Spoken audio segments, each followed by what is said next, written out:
the secrets of attraction. You think attraction is about effort, doing more, saying more, proving more. But the harder you try, the further people seem to drift, and that confuses you. Because effort should work. But here's the quiet truth. The more you chase, the less you are chased. And everything begins there. There is a different way to exist in the world, a quieter way, a slower way, a way where you stop asking, do they like me? And start asking, do they meet me? That single shift changes everything. Imagine this.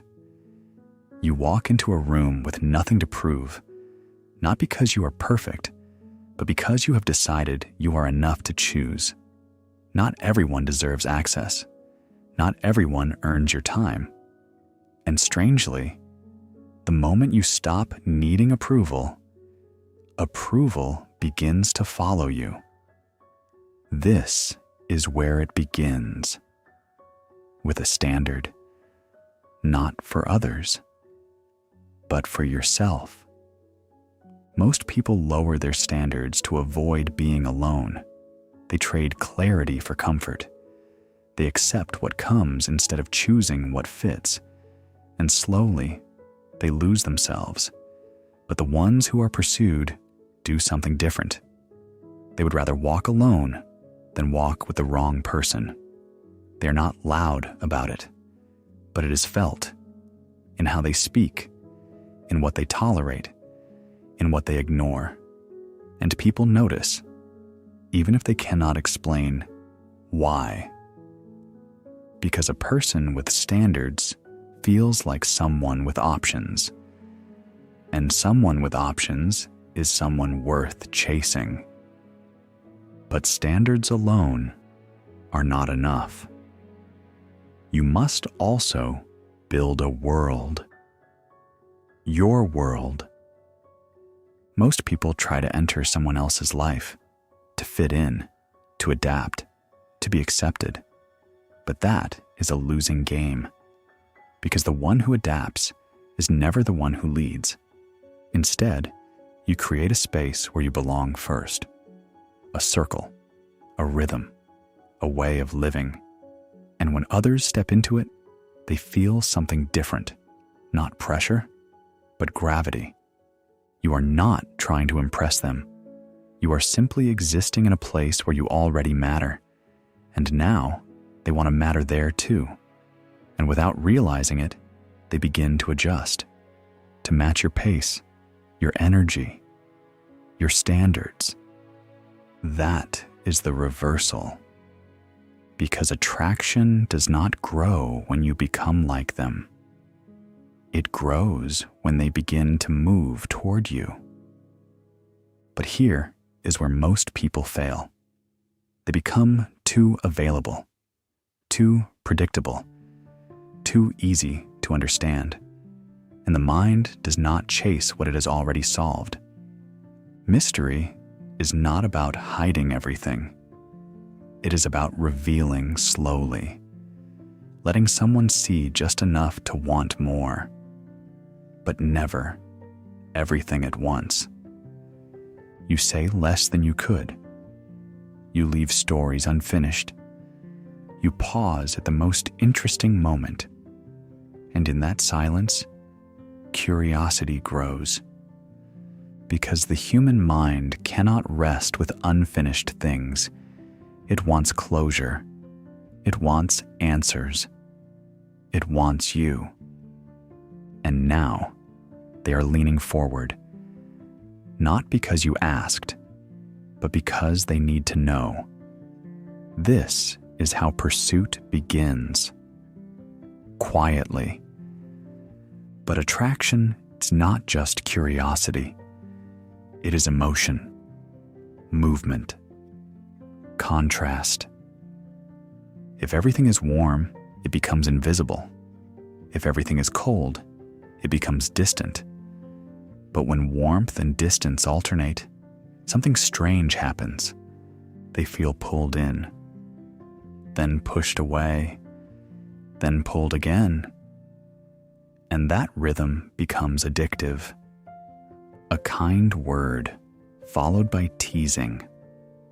Closeness followed by space. Attention followed by absence. Not chaos, not manipulation, but controlled contrast.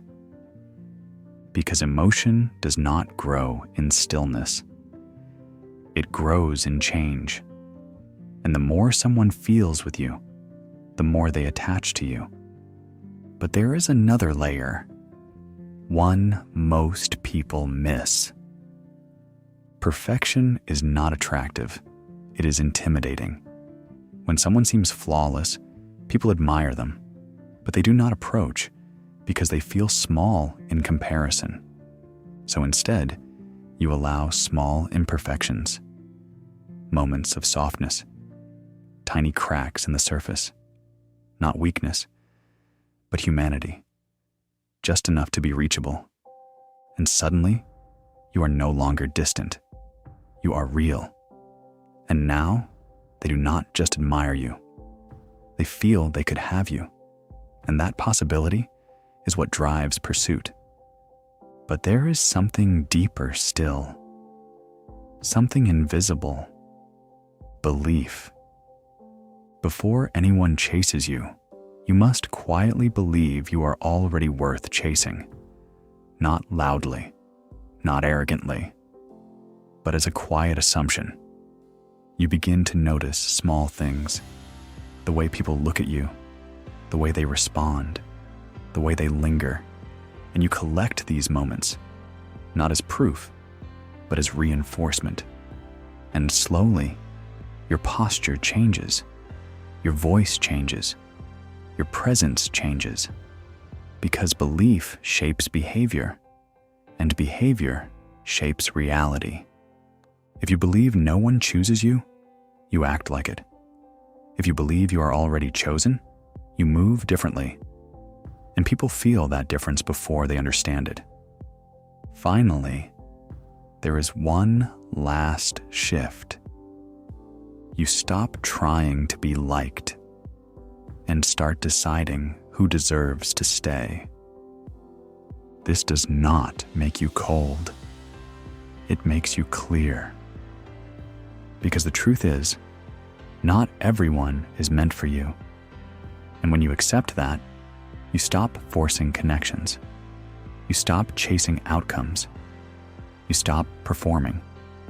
And what remains is something rare. A presence that is calm, certain, unrushed. And in a world full of people trying too hard, that presence stands out, not loudly, but unmistakably. And without asking, without chasing, without forcing anything, you will notice something strange. People begin to move toward you, ask about you, think about you, return to you, not because you pulled them, but because something about you cannot be ignored. And that is the shift. From chasing to being chosen. From proving to selecting. From noise to quiet magnetism. And once you feel it, even once, you will never go back. Thank you for watching. If this content resonated with you, I would appreciate your likes and comments, which help this reach more people who might find it useful.